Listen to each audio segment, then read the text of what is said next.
Just about everyone is aware of the coronavirus being one of the most infectious diseases in our lifetime. However, most people have never heard of the United States swamplands. Down in certain regions of the South, people have built up an immunity to the corona thanks to the disease-ridden gray water they call a home. With this immunity comes a variety of new problems. Your skin soaks up so much of the water it turns into a sickly elephant-ass gray, and you may lose a penis or two without even noticing. So much disease is spread between households that you can't even tell who's human anymore. In our case, our anti-mask wife was partying it up on a yacht and happened to crash land in their swamps. We, timid, shy guys, decided not to go because of an unfortunate gym accident that involved our neck and massive gains. Thus, we now own this neck brace that limits our movement so much we can't even scratch our nuts without pulling a hernia. However, it's up to us to pick up our drunk wife and perhaps develop the cure for the swampland corona. This brings to question, can you beat Resident Evil 7 without moving your mouse? Now you triple IQ Chads out there may be asking, Choco, isn't this a first-person game? How are you going to possibly move around without your mouse? Well, sit your ass back down in the swamp water and I'll tell ya, cutie. With some rebindings of my aim and shoot button, then a simple swing of my mouse on the pavement, and voila! Problem solved! As far as rules go for the run, number 1, if I touch my mouse in any way, sexually, or platonically, besides mandatory movement, I must reset the checkpoint. I'm used to touching my mouse in a variety of ways, but I think I'll manage. Number 2, anything on the keyboard goes, including the holy 180-degree turn that will single-handedly save my ass from being fisted from behind without buying me dinner first. Before the run starts, make sure to grab some of your favorite drinks, snacks, and medicinal plants. Perhaps help rid the disease by hitting that like button and subscribing. Welcome to the family, son. Will Daddy Jack be tenderizing our meat with his big, strong arms? Will our neck stay stable enough where it won't crumble at the slightest touch? I don't know, maybe. We start off with our wife sending us a behind-the-scenes look of the live-action Street Sharks movie. She's acting as a new member of the Shark Squad and had mentioned the scene was involving some sort of couch and multiple men acting like sharks behind her, saying that they were gonna cover this new fish in their salty water. We give her a call and she starts telling us things like, "Don't come. Please don't come," and "Oh my god, he's coming." I'm pretty sure she's drunk, so after getting the approval from my doctor, the keys to my car, and a neck brace to go with it, we're off to go pick her up. They must have had some crazy action sequences on that yacht though, because for whatever reason, she ended up in the bayou. Might not be the best idea to drive with a broken neck, but we manage. Hold on. Look around, I can't. I can't! Someone help me! We pull up to the address we got from the tracking device that I put in her phone, put that baby in park, and make our way up the driveway. From the get-go, we find an old decrepit gate and find our first mechanic. Anytime we interact with something, it moves our camera in that direction. Not forgetting to mention, if we reset to a checkpoint, it also resets our camera. Walking around like Stevie Wonder with a broken neck and a twirl from the aforementioned savior of the run, the 180 key. We eventually make our way to the entrance of the cabin in the woods where the signal on my wife's tracker leads. Rummaging around the house, we find that a TV was left on without a tape in the VHS. As many others used to do, we find that dirty, sticky, no tape up in the attic with the rest of Dad's magazines. But here we also come across our second mechanic.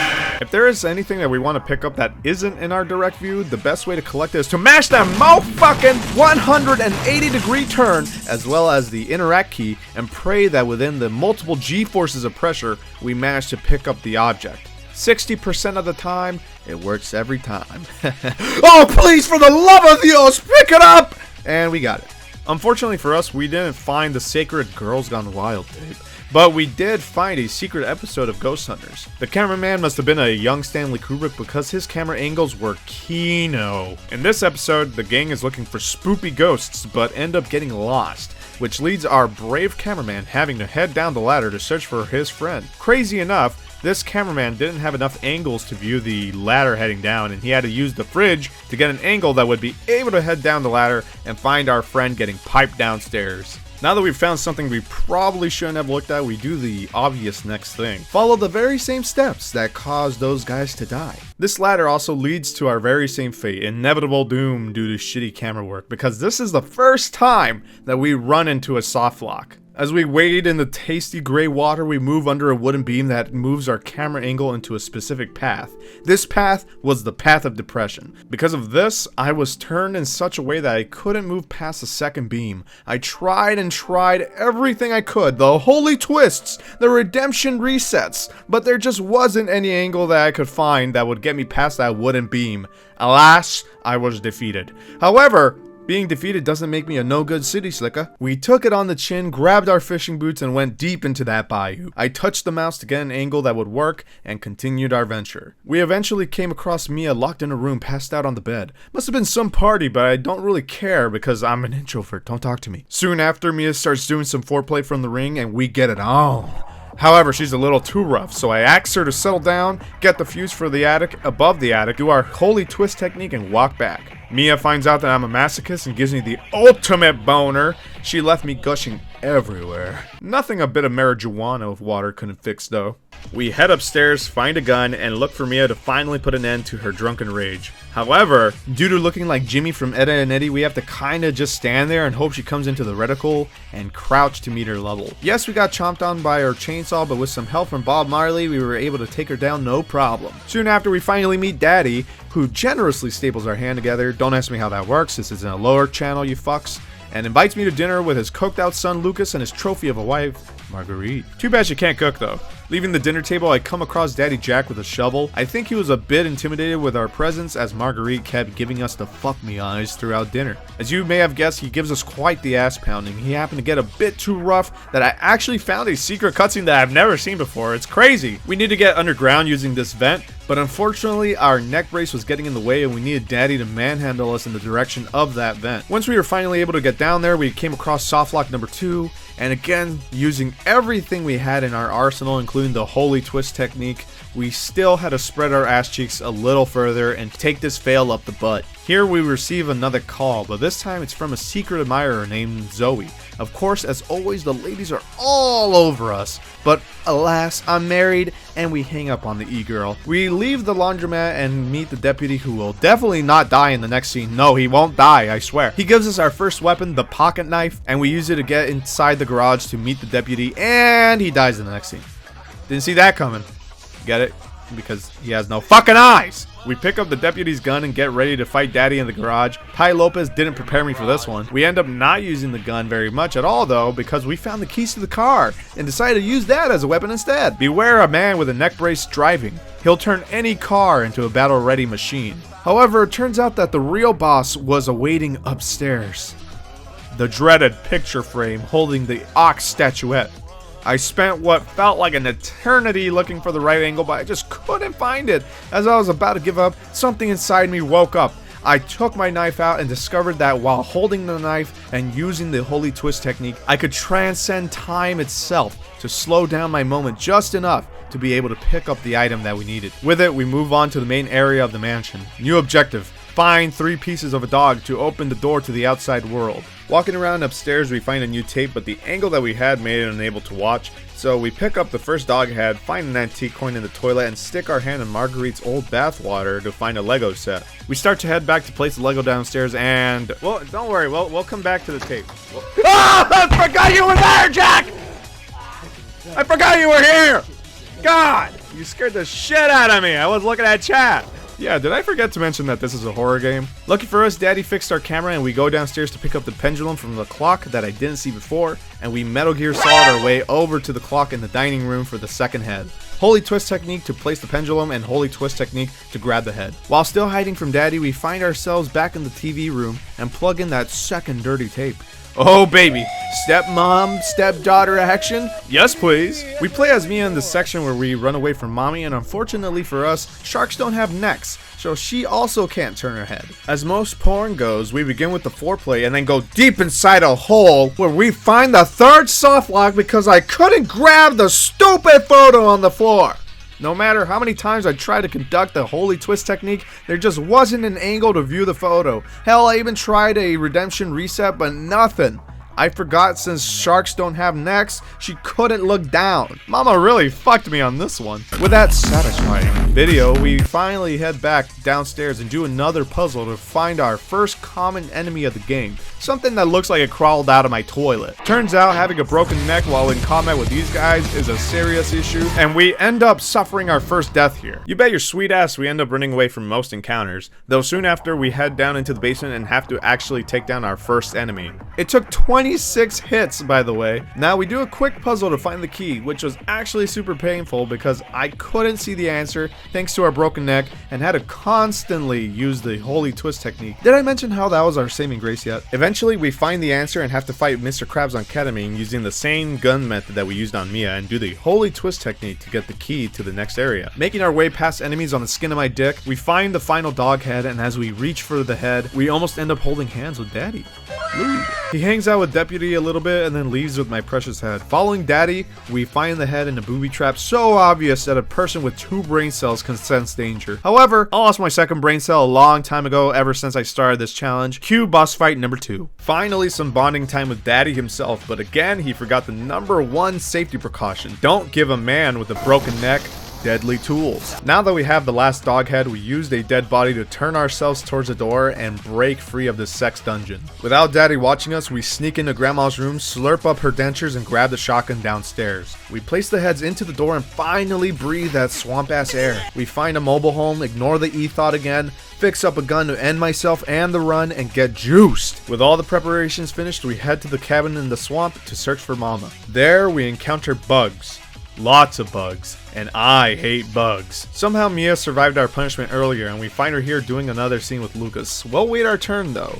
I make my advances towards Mama, but she kicks me out and I do a puzzle to find the key to her heart. We pick up the lever from the tape and use it to sneak back into Mama's room. Again though, she rejects me and pushes me down in the dirt where I have to beg for her. Luckily for us, the camera angle was already turned upwards, but then a stupid bug hit me and reset my camera. No, you asshole! It may seem like this was another soft lock, but interestingly enough, after a reset, if you just stand there long enough, about 3 minutes or so, she breaks a hip and falls on her own. I've fallen and I can't get up. We head back upstairs to find the forbidden KFC and realize that we need Mama's lantern to open up her secret room. Coming back to her, we notice that she's gone and we follow the Brap trail. This leads us back outside where we enter Mama's sex shack, and this time, Marguerite comes on to us a bit too strong.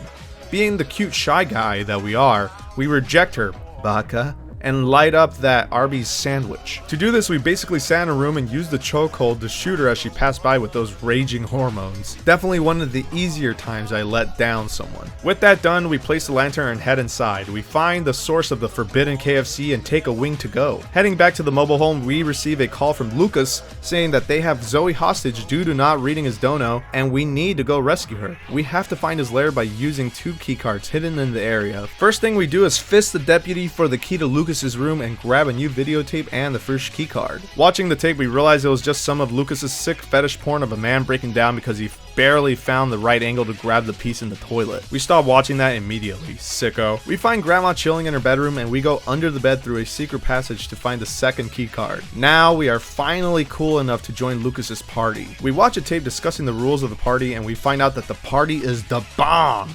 We party with a big guy in the barn and get invited to the secret party room in the back, and as rules discussed, we have to strip naked for some reason and enter. Wait, this place seems familiar. Thanks to the video from earlier, we remind ourselves of this fetish trap and break out as quick as possible. Lucas was so upset that he left behind another piece of that forbidden KFC, and we pick it up for lunch too. A man needs his protein, you know. With ease, we jam past the enemies on the swamp and head back into the shack at the end where we find Zoe and Mia tied up. We juice up again to show off our gains to the ladies, but all Zoe wants is the fried chicken.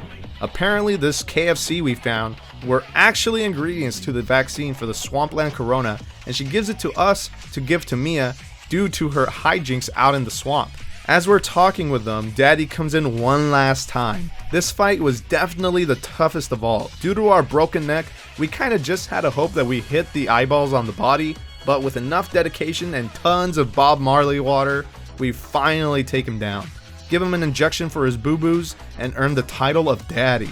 Now that that's over, we come back to the ladies and cry because they are making us decide which one to cure, and because we have just entered another soft lock. There's nothing you can do here. Nothing. You can't reset. You can't wait out the time. You can't even perform the holy twist technique. With tears in our eyes, we move our mouse to pick Mia and leave Best Girl behind. Moving forward, we come across the cruise ship that Mia was performing her movie in when something sticky and gooey swallows us up. We wake up on shore as Mia find Ethan absorbed in the coom and hop on the ship, fearing that Ethan may have found out what kind of movie we were really making on that ship. We quickly realize that walking through the ship is hell because of Mia's thick, sharp neck, and only ladders can help move our body in other directions. We find a fuse to plug into the door and walk up to a room with a little girl who claims that she's our daughter and gives us another tape. This tape showcases the events right after the movie was done, and we find that the extra coom left behind from the scene was spreading throughout the ship. Trying to find a way out of the ship, we find that we get stuck in an elevator because we couldn't hit the top button due to our thick neck. We try using the enemies to turn us and try the other methods, but alas, nothing. We again die a bit inside and move our mouse to continue the run. We find one of our co-stars upstairs when he starts puking something up. It looks like he was in a scene of his own. This is when we notice our skin has absorbed whatever he puked up and we have become one with the coom. Snap back to reality, whoop, there goes gravity. We tell the little girl that we're not her mom and these videos are too adult for her, but she just laughs and leaves. Running down the hall, we find another elevator, but it's broken and we need the cables to fix it up. We have to go upstairs through a set of ladders, but when we climb one ladder, it puts us in a direction where we cannot access the second ladder. Another soft lock. Damn it!